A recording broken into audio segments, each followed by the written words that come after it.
Shahrukh Khan, Tom Shelby, James Bond और Bruce Wayne जैसी personality में पता है क्या कॉमन है? ये सभी असल ज़िंदगी में काफ़ी कॉवर्ड और क्वाइट पर्सनालिटी होने के बाद भी बहुत ज़्यादा अट्रैक्टिव होते हैं। से एक रूम में एंटर होते ही सबका ध्यान अपनी तरफ खींच लेते हैं।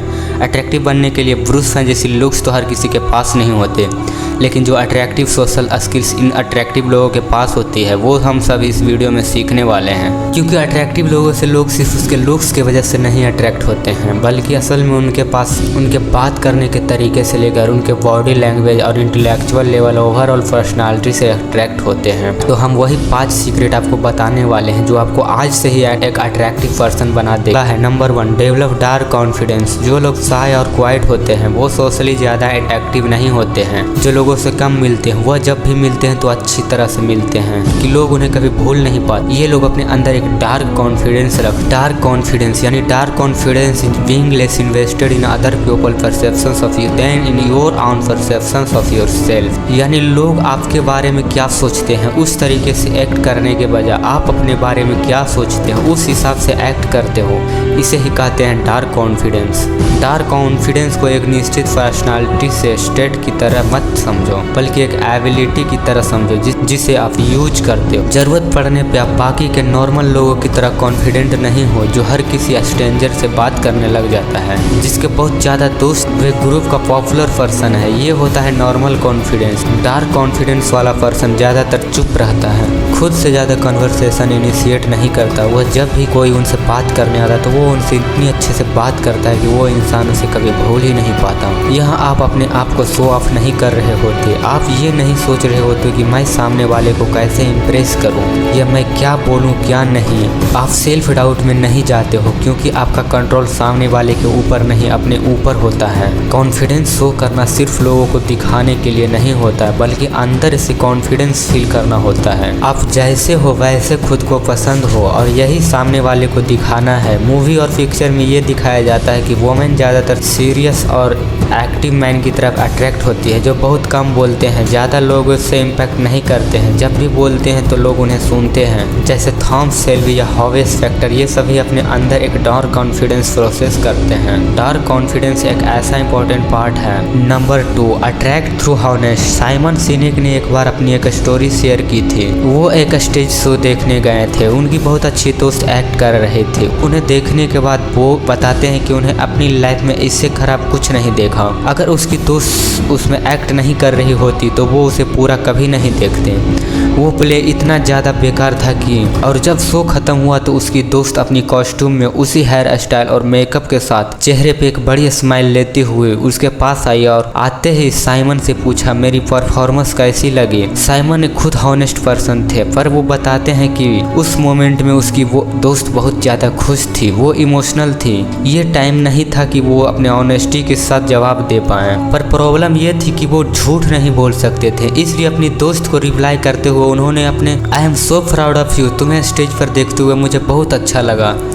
मेरी नज़र सिर्फ तुम पर थी, मैं ये देख रहा था कि तुम अपनी परफॉर्मेंस को काफ़ी इंजॉय कर रही हो, जिसे देखकर मुझे बहुत अच्छा लगा। जो सब कुछ एकदम सही था, वो रियलिटी में ऐसा फील कर रहे थे। उन्होंने अपनी दोस्त से कोई झूठ नहीं बोला, ना ही कंप्लीट हॉनेस्ट होकर उनका दिल तोड़ा। लेकिन आप अपने हॉनेस्टी को किस तरह सामने रखते हो ये स्किल्स भी आपके अंदर होना चाहिए। आपको हमेशा हॉनेस्ट रहना है, क्योंकि जब आप किसी को झूठ बोलते हो तो उसे पता चल जाता है कि आप झूठ बोल रहे हो या सच। लेकिन साथ में काइंड ऑफ जेनरियस भी रहना है। Number 3, be generous. दोस्तों जरा इस दोनों सिचुएशन पर ध्यान दो। एक हीरो जो विलन को मारकर उसका सारा सोना लेकर चला जाता है, वहीं दूसरा हीरो विलन को मारकर सारा सोना गरीब गाँव वालों में बांट देता है। आपको इन दोनों हीरो में से कौन सा हीरो ज़्यादा पसंद आया? सेकेंड वाला राइट है। जेनरसिटी की वजह से आप कितना ज़्यादा दे सकते हो। कभी किसी को सीट ऑफर कर देना, कभी किसी को हेल्प कर देना, लोगों का नाम याद रखना, please excuse me, thank you जैसे वर्ड्स का यूज करना, फिर किसी को ऐसे ही रैंडमली कॉम्प्लीमेंट दे देना, बोलना कम है और सामने वाले की बातों को अच्छे से सुन। सभी ऐसी चीज़ें हैं जिसे करने से आपका पॉजिटिव परसेप्शन क्रिएट करने में हेल्प मिलती है। ये आपकी रिस्पेक्ट को इंक्रीज करता है और आप एक पॉजिटिव पर्सन बनते हैं। आप आप एक पॉजिटिव और हम्बल पर्सनालिटी की तरह दिख के आते हो जब आप अपने सामने वाले को इम्पोर्टेंट फील कराते हो। Number 4, handle insults smoothly. ये सबसे इम्पोर्टेंट स्किल है। जब आप अपने ऊपर काम करते हो तो ज़्यादा लोग आपसे अट्रैक्ट होते हैं, लेकिन इसके साथ बहुत से ऐसे लोग भी हैं जो आपसे जेलसी फील करेंगे और कई बार आपको ऐसी सिचुएशंस में डील करने होंगे जहाँ पे लोग आपको नेगेटिवली डाउन करने की कोशिश करेंगे।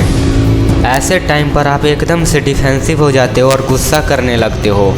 ये और कुछ नहीं, आपके अंदर की इनसिक्योरिटी को दिखाता है और ये एक चीज़ आपको एक वीक पर्सनालिटी वाला पर्सन बना देता है। वैसे तो आप पर कोई अटैक कर रहा हो या फिर आपको कोई यूज कर रहा हो, आपकी सेल्फ रिस्पेक्ट को डाउन कर रहा हो, तब डिफेंसिव होना और ख़ुद को प्रोटेक्ट करना ही चाहिए।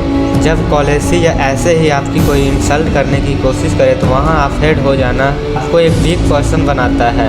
आप खुद कभी नोटिस करना कि एक अट्रैक्टिव पर्सन हमेशा अपने आप को कंट्रोल में रखता है। आप उस पर्सन से ज़्यादा अट्रैक्टेड फील करते हो जो ज़्यादा काम करता हो, ना कि उस पर्सन से जो छोटी छोटी बातें पर इरिटेट हो जाता हो। जो ज़्यादा अट्रैक्टिव देखने के लिए किसी की बात का इंसल्ट को अपने दिल तक मत लगाओ। एक काम एटीट्यूड रखो और सामने वाले की बातों को लाइटली लेके ह्यूमन के साथ रिस्पॉन्ड करो। Create the illusion, looks doesn't matter. Looks से कुछ नहीं होता, पर्सनालिटी ही सब कुछ है। हम यह सब बोलकर आपको अच्छा फील करा सकते हैं और आपका टाइम वेस्ट कर सकते हैं, लेकिन जो बात कड़वी है लेकिन सच है उसे एज इट इज आपके सामने रखना ज़रूरी है। आपको हेलो इफेक्ट के बारे में तो पता ही होगा, जहां आपका अपीयरेंस ही आपकी पर्सनालिटी को मोल्ड कर देता है। अगर आपके सामने कोई सूट वगैरह पहन के, अच्छा चश्मा और महंगी दिखने वाली घड़ी पहन के एकदम वेल ड्रेस्ड होके आ गया तो अल्टीमेटली उसे एक रिच पर्सन के साथ एसोसिएट करोगे।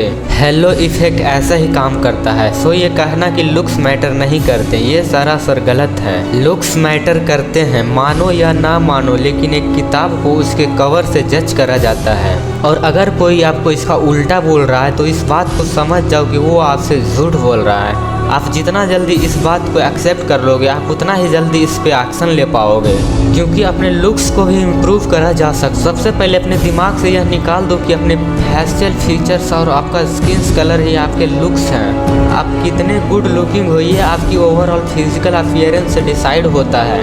आपके बालों से लेकर आपके जूतों तक ये सब आपको फिक्स करना होगा और ये सब फिक्स हो भी जाएगा अगर आप इन 3 एरियाज पे अच्छे से काम कर लो तब।